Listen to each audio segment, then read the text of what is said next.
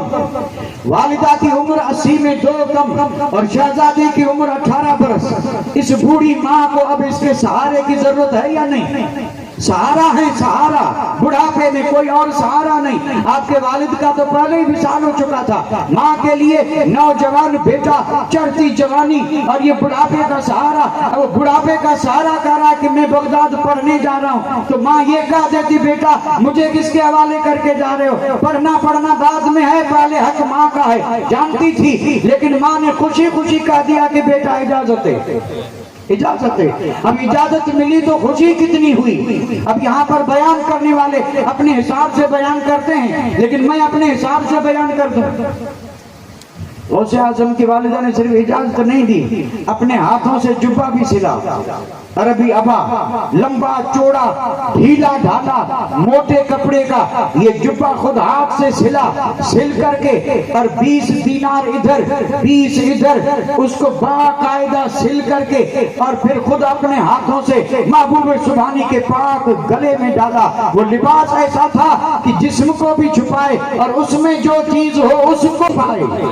اس کو بھی ڈھیلا ڈھالا لباس اچھا ہے یا تنگ؟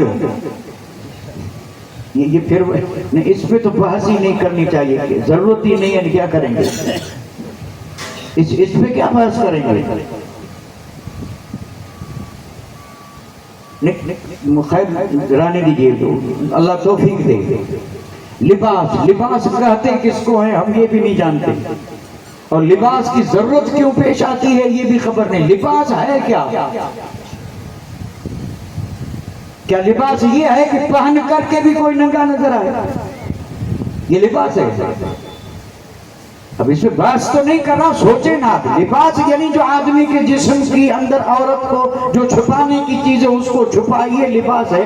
وہ بھی لباس ہے کہ وہ لباس پہنے تو جو چھپانے کی چیز ہے اور زیادہ ظاہر ہو جائے, یہ لباس ہے.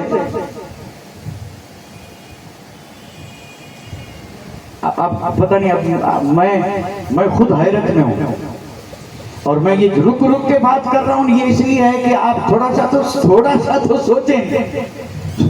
مومن پہ نماز فرض ہے کہ نہیں؟